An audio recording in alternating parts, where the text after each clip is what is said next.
அனபாயன் இரண்டாம் குலோத்துங்கன். அத்தியாயம் 40. தமிழ் கன்னி உளம் பொங்கி சதுராடினாள். எங்கும் ஒரே அமைதி. அந்த பேர் அமைதியை கலைக்க பிரியப்படாதவன் போல மிக தனிந்த குரலில் பேசினான் அனபாயன்.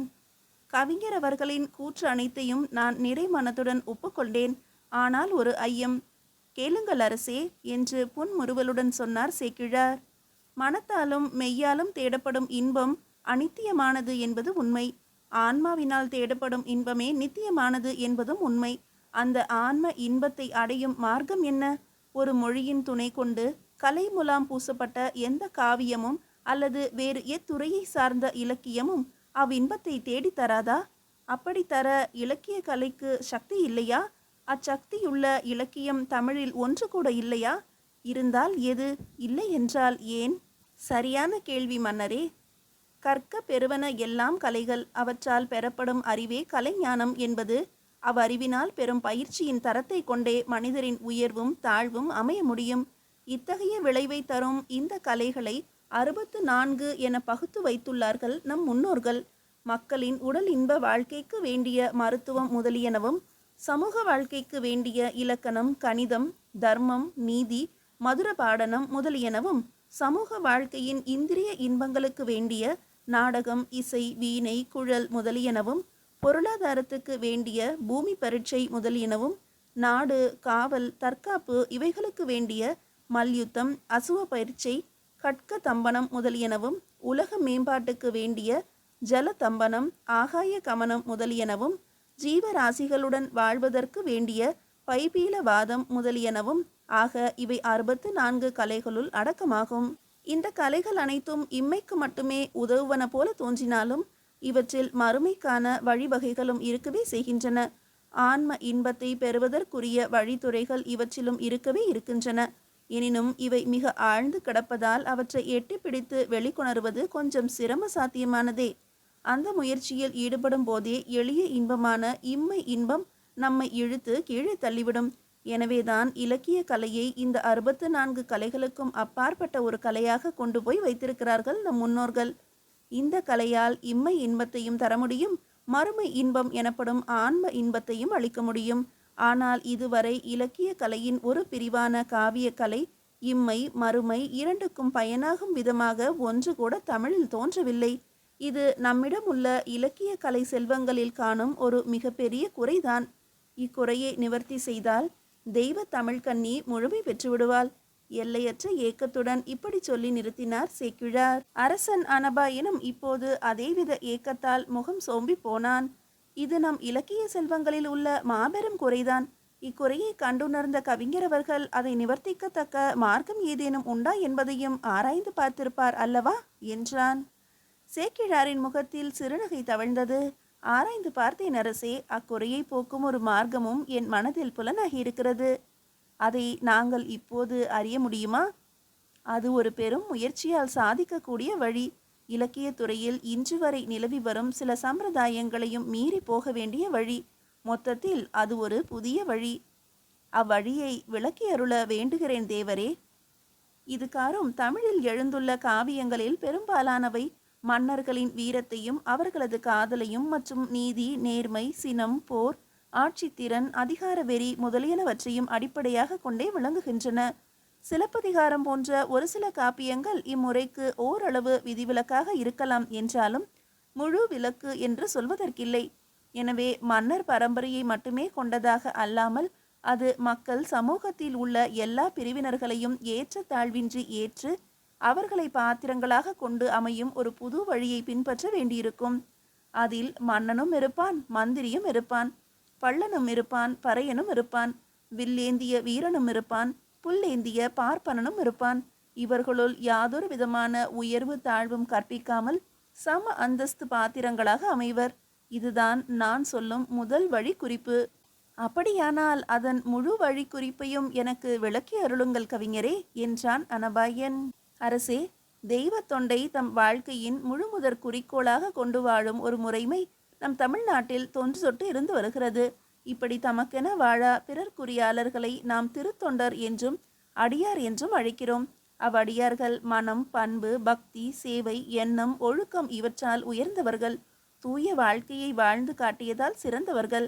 பணம், பதவி, அந்தஸ்து, குலம் இவற்றால் அவர்களை அளவிட முடியாது. அரசனும் ஆண்டியும் அந்தணனும் பறையனும் சமநிலை பெற்று திருத்தொண்டர் ஆகியிருக்கிறார்கள். இறை தொண்டில் எவ்வித ஏற்றத்தாழ்வும் இன்றி விளங்கி இருக்கிறார்கள். அவர்கள் இம்மைக்கு வழிகாட்டிகளாகவும் மறுமைக்கு ஏணியாகவும் நின்று வாழ்ந்திருக்கிறார்கள். அவர்கள் இறைவனுக்கு செய்த தொண்டு மக்களினத்தின் தொண்டாக பரிணமித்தது. அவர்கள் ஆன்ம இன்பம் பெறத்தக்க மார்க்கத்தை சொன்னார்கள். அந்த மார்க்கம் ஆன்ம இன்பத்தோடு மனம் மெய் இன்பங்களையும் தோற்றுவித்து தந்தது. இப்படி வாழ்ந்த இந்த திருத்தொண்டர்கள் நம் நாட்டில் ஏராளமான பேர் இருந்திருக்கிறார்கள். இவர்களுக்கெல்லாம் தலைவர்கள் போல சிலரும் இருக்கிறார்கள். பல பல காலங்களில் பல பல நாடுகளில் பல பல இனங்களில் இவர்கள் தோன்றி வாழ்ந்து மறைந்தார்கள். இவர்களின் எண்ணிக்கை 63 ஆகும். இந்த 63 அடியார்களும் நாயன்மார் என்ற சிறப்பு பெயர் பெற்றவர்கள். சிவநேச செல்வர் என்றும் மக்கள் இவர்களை போற்றுகிறார்கள். இத்திருவடியார் ஒவ்வொருவரும் வாழ்ந்து காட்டிச் சென்ற தூய வாழ்க்கை ஒவ்வொன்றும் ஒரு தத்துவம், ஒரு காவியம், ஒரு கதை, ஒரு நாடகம், ஒரு கவிதை போன்றதாகும். அது ஆன்ம இன்பத்தின் ஊற்றுக்கண். அது மனம் மெய் இன்பத்தின் திறவுகோல்.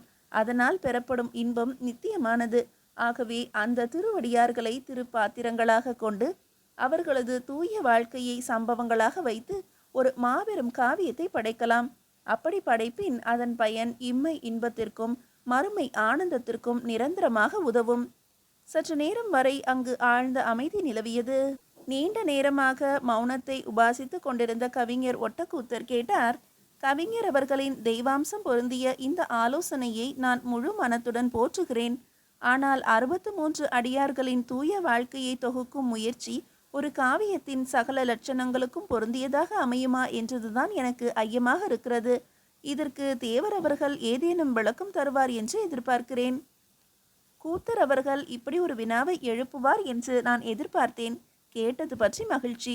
63 அடியார்களின் வாழ்க்கை வரலாற்று ரீதியில் தொகுத்து எழுதினால் நிச்சயம் அது ஒரு காவியத்தின் பார்ப்பட்டதாக அமையாது. துண்டுபட்ட தனித்தனி வாழ்க்கை சம்பவங்களை கொண்ட ஒரு வரலாற்று தொகுப்பு நூல் போலவே அமைந்துவிடும். ஆயினும் அத்தொகுப்பை ஒரு முழு காவியத்தின் முழு தன்மையோடும் ஆக்கலாம். எவ்வாறெனில் 63 வாழ்க்கை வரலாறுகளை இடைநிலை சம்பவங்களாக வைத்து முதலாகவும் முடிவாகவும் வேறொன்றை கொணர்ந்து இணைத்து யாத்தால் அது ஒரு சிறப்பான காவிய அமைதி பெற்றுவிடும். அந்த வேறொன்று என்பது என்ன என்று உடனே கேட்டார் தண்டி ஆசிரியர். அருள்மொழி தேவர் கண்களை மூடி புன்னகை பூத்தார். அந்த அழகிய நந்தவனத்தில் சர்வானந்தமயமான அமைதி சூழ்ந்திருந்தது. நீண்ட நேரமாக நிலவிய அவ் அமைதியை கலைக்க யாருமே துணியவில்லை. எல்லோருடைய கண்களும் இமைத்தட்ட மறந்து அருள்மொழி தேவர் மீதே மொய்த்து நின்றன. மெல்ல கண் திறந்த சேக்கிழார் புன்முறுவலுடன் சொன்னார். கேளுங்கள் தண்டியடிகளே, சிவநேச செல்வர்களுக்கெல்லாம் பெருநேச செல்வராய் விளங்கிய சுந்தரமூர்த்தி சுவாமி அருளிய திருத்தொண்டத் தொகை எனும் நூலை முதல் நூலாக கொண்டும் ராஜராஜ சோழர் காலத்தில் வாழ்ந்த அருட்கவியும் அவ்வரசர் பெருமானின் பெருமுயற்சியால் தில்லை நடராசர் ஆலயத்துள் மறைந்திருந்த தேவார திருப்பாசுரங்களை வெளிக்கொணர்ந்து அவற்றை முறைப்படுத்தி தொகுத்து செப்பேடுகளில் பொறித்து வைக்க பெரிதும் உதவியவருமான நம்பியாண்டார் நம்பி அருளி செய்த திருத்தொண்டர் திருவந்தாதி எனும் நூலை வழி நூலாகவும் கொண்டு 63 திவ்ய வரலாறுகளை தொகுத்து காவிய மனம் கமழும் ஒரு பெரும் காப்பியமாக சிருஷ்டி செய்யலாம். தண்டி அலங்காரம் எனும் தமிழ் இலக்கண நூலை யாத்து வருபவரான தண்டி ஆசிரியர் சேக்கிழாரின் இந்த சிறு விளக்கத்தால் மட்டுமே அமைதியடைய முடியாதவராய் மீண்டும் நிதானமாக கேட்டார். புலவர் பெரும, என்னை விட தாங்கள் அதிகம் பயிற்சி பெற்று அறிந்துள்ள ஒன்றை பற்றி கேட்பதற்கு மன்னியுங்கள். அதாவது ஒரு பெரும் காப்பியம் என்றால் அதில் தெய்வ வணக்கமும் செய்யப்படும், பொருளும் வாழ்த்தும் முன்னே அமைந்தும் செய்யப்படும். அது அறம், பொருள், இன்பம், வீடு எனும் 4 பொருட்களின் பயனை தருவதாகவும் இருத்தல் வேண்டும். இவை தாங்கள் சொல்லுவதுபடி அமைய முடியும். ஆனால் இவை மட்டுமே போதாவே. ஒரு காவியம் என்றால் அதற்கு பாட்டுடை தலைவனும் தலைவியும் வேண்டும். மலை, காடு, நாடு, நகர், கடல் என்ற இடத்தின் பகுதிகளும் பெரும்பொழுது சிறுபொழுது என்ற கால பகுதிகளும் வேண்டும். அவற்றை சிறப்பித்து கூறுவதற்காக மற்றும் மனம் முடித்தல், முடி கவித்தல், பொழில் விளையாட்டு, நீர் விளையாட்டு, உண்டாட்டு, புலவி, கலவி என்றவையும் வேண்டும். மந்திரம், தூது, செலவு, போர், வெற்றி முதலியவற்றை எடுத்து கூறவும் அதில் இடம் இருக்க வேண்டும். இவையெல்லாம் சேர்ந்து சருக்கம், இலம்பகம், படலம் என்று பகுதி பிரிவுகளுக்கு உட்பட்டிருக்க வேண்டும். இந்த காவிய லட்சணங்கள் எல்லாம் தாங்கள் கூறும் திருத்தொண்டர் வரலாறுகளில் பொருந்தவும் முடியுமா? இவற்றிற்கு அவற்றில் இடம் உண்டா? அடிகளே, தாங்கள் கடாவிய அனைத்தும் சரியே. அந்த காவிய லட்சணங்கள் எல்லாம் பொருந்த இதில் இடம் உண்டு. ஒரு காவியம் என்றால் அதன் கதை மக்களிடையே நிலவும் ஒரு பழங்கதையாக இருக்க வேண்டுமல்லவா? அப்படி ஒரு பழங்கதையான திருக்கதையை சொல்கிறேன், கேளுங்கள். ஆலால சுந்தரர் என்ற பெரியார் திருக்கைலாயத்திலிருந்து சிவபெருமானின் ஆணைப்படி கமலினி, அனிந்திதை என்ற இரு சேடிமார்களுடன் இப்பூவுலகில் அவதரிக்கிறார். அவர்கள் அவதரிக்க தென் திசை நாடாம் திருத்தமிழ்நாடே மாதவம் செய்திருக்கிறது. அப்படி அவதரித்த ஆலால சுந்தரரே சுந்தரமூர்த்தி ஆவார். அவருடன் ஜன்மித்த கமலினியாரே பறவை நாச்சியார் என்ற பெயருடன் திருவாரூரிலும், அனிந்திதையாரே சங்கிலியார் என்ற பெயருடன் திருவொற்றியூரிலும் பிறக்கின்றனர். இவ்விரு திலகமணிகளையும் மணந்து கொள்கிறார் சுந்தரர். பிறகு திருவாரூரிலே தியாகராச பெருமான் தில்லைவாழ் அந்தனர் தம் அடியாருக்கும் அடியேன் என்று அடி எடுத்து கொடுக்க, அந்த திருவடியை முதலடியாக கொண்டு திருத்தொண்ட தொகையை பாடி முடிக்கிறார் சுந்தரமூர்த்தி சுவாமிகள். பின்னர் திருத்தலங்கள் தோறும் சென்று ஆங்காங்கு எழுந்தருளியுள்ள இறைவனை தரிசித்து பதிகம் பாடி பல அற்புதங்களையும் நிகழ்த்தியிருக்கிறார். தாம் பூவுலகில் வந்த காரியம் முற்று பெற்றதும் நீலமணி மிடற்றுடையான் ஆணைப்படி அவன் அனுப்பிய வெள்ளை யானை மீதேறி இந்திரன், திருமால், பிரம்மன் முதலான தேவர்கள் எதிர்கொண்டு அழைக்க மீண்டும் திருக்கைலாயத்திற்கு சென்றடைகிறார் சுந்தரர். அவருடன் அவரது ஆத்ம நண்பரான சேரமான் பெருமாளும் செல்கிறார். இவர்கள் இப்படி சென்ற காட்சி பேரொளியாய் தூரத்தே தெரிந்ததை கைலை சாரலில் தவம் இயற்றி கொண்டு இருந்த உபமன்னிய மாமுனிவர் காண்கிறார். அவருடன் தவம் இயற்றி கொண்டிருந்த மற்றவர்களும் காண்கின்றனர். அம்முனிவர்கள் அது பற்றி உபமன்னிய முனிவரிடம் கேட்கிறார்கள். உபமன்னியர் அவர்களுக்கு சுந்தரமூர்த்திகளின் அவதார சரித நிகழ்ச்சிகளை விவரித்து கூறுகிறார். சுந்தரமூர்த்தி தம் திருத்தொண்ட தொகையில் துதித்த 63 சிவனடியார்களின் வரலாறுகளையும் சிறு சிறு கதைகளாக சொல்லி முடிக்கிறார். இதுவே நான் முன்னர் குறித்த பழங்கதையின் சுருக்கம். காவியாம்சம் பொருந்திய இப்பழங்கதையின் பாட்டுடை தலைவராக சுந்தரமூர்த்தி சுவாமிகளையும் தலைவிகளாக பறவை நாச்சியாரையும் சங்கிலியாரையும் கொள்வது பொருத்தமே. திருத்தொண்ட தொகை பிறந்ததும் பறவையார் காதல் மனம் நிகழ்ந்ததும் சோழ நாட்டின் திருவாரூர் நகரானதால் அவற்றையே நாடும் நகரமுமாக அமைக்கலாம். உபமன்னிய முனிவர் இந்த சரிதையை சொல்லுமிடம் கைலை மலைச்சாரலாக இருப்பதால் அதையே நிகழ்ச்சி களனாக கொள்ளலாம். மற்றபடி பிற காவிய லட்சணங்கள் எல்லாம் சிவனடியார்களின் திருச்சரிதையிலிருந்து எடுத்து அமைத்து கொள்ளலாம். திருமலை சருக்கம் என பெயரிட்டு தொடங்கி 13 சருக்கங்களாக பாடி வெள்ளை யானை சருக்கம் என மகுடமிட்டு இறுதியை முடிக்கலாம். இவை காவியத்தின் அமைப்பு முறையாய் விளங்க முடியும். ஒரு காவியத்திற்கு தொகை, வகை, விரி என்ற 3 அம்சங்கள் வேண்டும். அவற்றின்படி திருத்தொண்ட தொகையாக தொகை நூலாகவும், நம்பியாண்டார் நம்பிகளது திருத்தொண்டர் திருவந்தாதியை வகை நூலாகவும் கொண்டு அவற்றின் வழிவந்த விரி நூலாய் இக்காவியத்தை பாடி முடிக்கலாம்.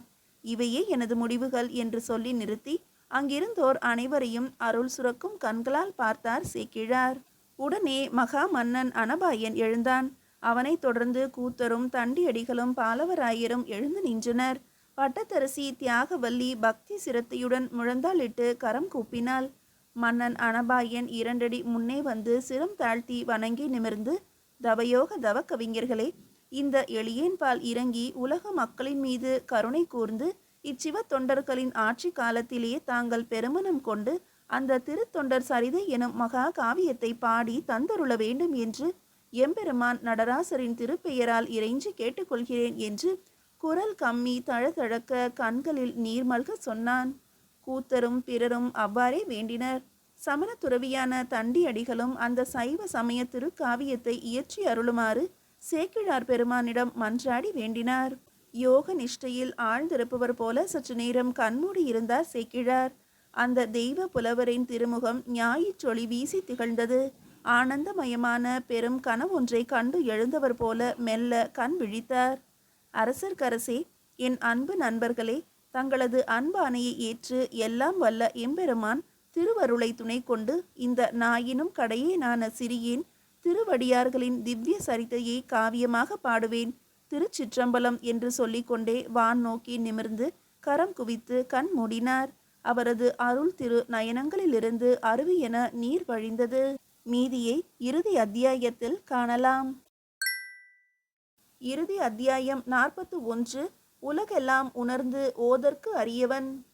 தில்லை திருச்சிற்றம்பலத்தின் திருமுன்றில். அந்த முன்றில் அழகொழுக அலங்கரிக்கப்பட்டிருக்கிறது.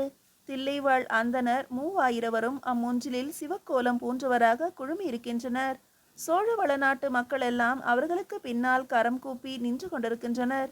அரசாங்க அதிகாரிகளும் பிரதம அமைச்சர் பதவியை புதிதாக ஏற்றிருந்த பாலவராயிரும் ஒரு பக்கம் நிற்கிறார்கள். மற்றொரு புறம் கவி ராட்சச ஒட்டக்கூத்தரும் தண்டியடிகளும் காடவராயிரும் நிற்கின்றனர். முன்றிலின் முகப்பிலே நடராசர் சன்னிதானத்தின் எதிரே ஒரு பெரிய மேடை போடப்பட்டிருக்கிறது. அதன் மேல் பொன்னாசனம் ஒன்று அமைக்கப்பட்டிருக்கிறது. அந்த ஆசனத்தின் பின்னே 4 எளிய ஆசனங்கள் போடப்பட்டிருக்கின்றன. அவற்றிலே ஒன்றில் சோழமா சக்கரவர்த்தி அனபாயன் குலோத்துங்கன் சிவ சின்னதாரியாக அமர்ந்திருக்கிறான். அவன் அருகில் பட்டத்தரசி திரிபுவன மாதேவி ஏழிசை வல்லபி எனும் தியாகவல்லியும் அன்னைமார் தியாகபதாகையும் நேரியன் மாதேவியும் சிவப்பழ சீலமணிகளாக வீற்றிருக்கின்றனர்.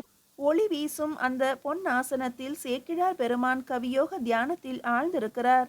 அவர் எதிரே பொற்தட்டில் நறுமணம் கமழும் அஞ்சலர்ந்த பூக்களால் பொதிந்த புத்தோலை சுவடிகளும் பொன் எழுத்தாணியும் வைக்கப்பட்டிருக்கின்றன. பின்னால் அமர்ந்திருந்த பொன்னிவள நாட்டு பூபதி அனபாயன் வெண் சாமரம் வீச அவ்வெண் சாமர குளிர்ந்த காற்றில் சுகித்திருந்த கவிச்சக்கரவர்த்தி சேக்கிழார் மெல்ல கண் திறக்கிறார். இறைவா, இந்த எளியேன் உம் திருவடியார்களின் திருச்சரிதத்தை ஞாலமளந்த மேன்மை தெய்வத் தமிழில் பாட ஆசை கொண்டேன். அந்த ஆசையை நிறைவேற்றி தாரும் அப்பனே. சேக்கிழாரின் கண்களில் நீர் ஊற்றெடுக்கிறது.